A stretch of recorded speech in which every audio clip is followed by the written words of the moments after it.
Sobrang sukal nito dati. Ito yung punong-puno ng mga damo. Tinayuan namin ngayon ng kubo. Tapos nagtanim tayo ng mga kamote.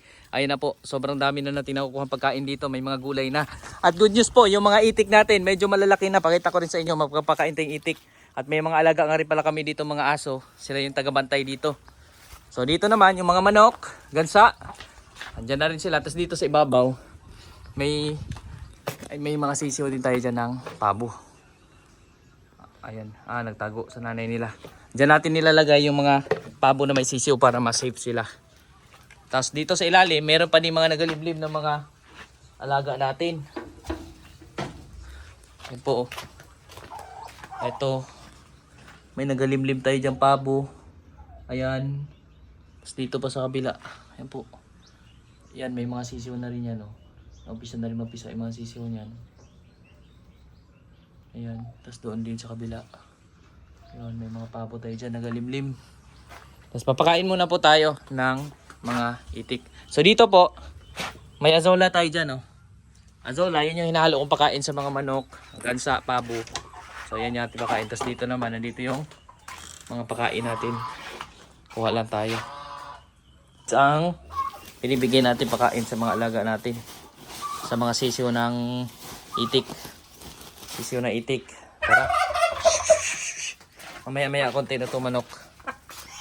Ayan, maghahalo ako dyan ng asola sa pakain nila. So ngayon, itik muna ang kakain. Itik. Kasi nasa loob lang ito ng bahayan nila.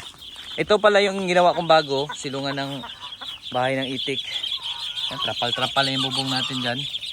Kumamit tayo ng mga, ayan, mga sobra-sobrang lumber, yung mga hindi nagamit. Mga recycle lang gamit natin dito. Ayan. So ito yung mga sisiw natin ng itik. Ayan po. Malaki na. So, bigyan natin silang food. Dali lang. Kasi maglalagay pa din tayong tubig. Wait lang ha. Ibigay natin sa ating mga sisiw ng itik. Ito. Hello. Ayan na. Gutom na sila.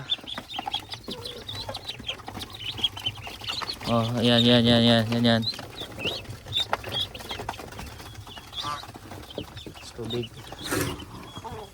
Tubig nila. Tapon. Lakas kumain. Oh. Grabe na, lakas makaubos kapag tuloy-tuloy na pinapakain. Lakas na nila makaubos ng feeds. Kaya kinokontrol ko muna sila sa feeds.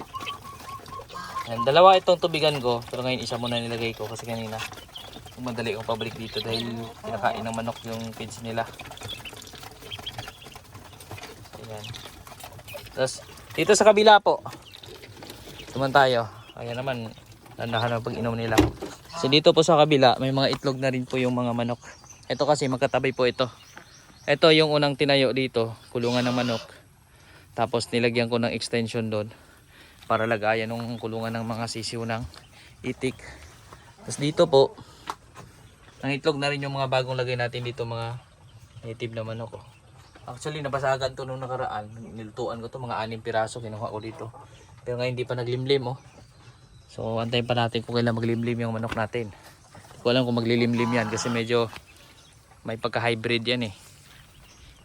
Ayan, ating pabo. So dito naman, ito yung bahay namin ng baboy na ginawa. So hindi pa natin nailagay dito yung baboy.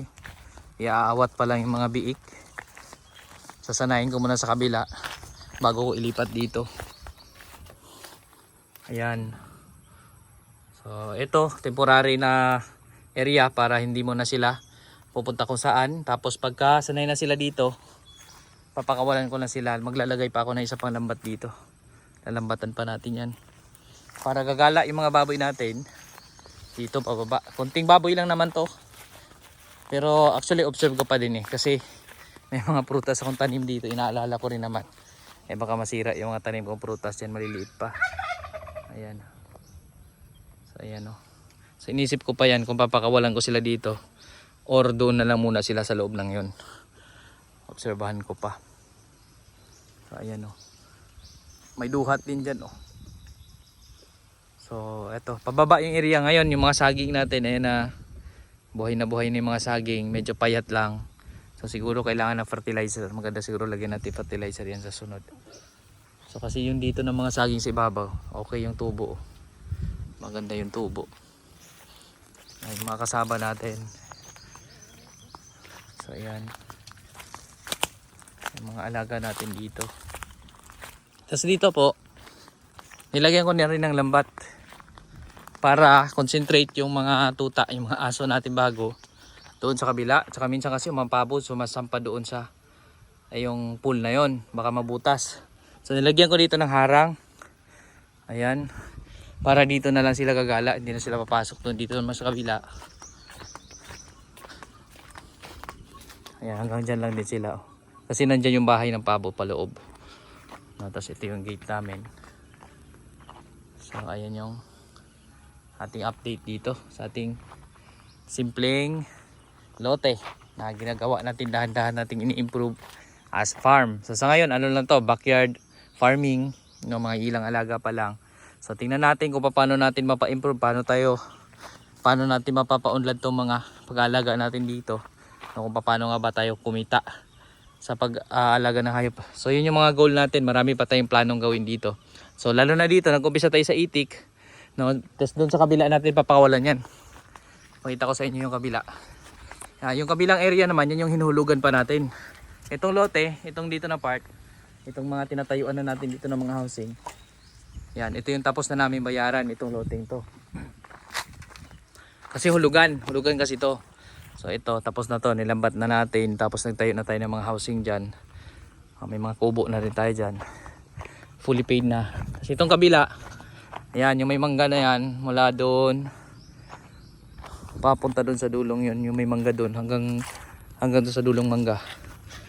No, kumbaga lahat ng manggang ito sakop to ng hinuhulugan natin ngayon.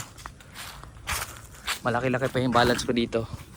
Pero dito ko plan, mag-alaga ako ng itik kasi yung baba, andyan yung asola pond, tapos maraming kangkong, tsaka malawak po yung area yan. Yung mga green na yan, yung mga dito banda na green, hanggang doon po sa dulong yun, yung green na yun. Sakop natin yan dito. Actually nagtayo na nga rin kami dyan ng bahay ng itik kasi dyan natin ilalagay yung itik at maglalagay pa tayo ng marami pang itik. Kasi plan ko talaga dito is maraming itik, sana mga more or less mga 500 to 1,000 na itik, mga ganun yung plan natin. Or kung papalarin ko maganda naman yung umpisang yon, ay sana aabot tayo ng mas marami pa. Tingnan natin kung paano natin gagawin. Kasi itong area na to, ayan, damuhan lang yan. Pag nilagyan natin itik, sigurado lilinisin ng itik yan.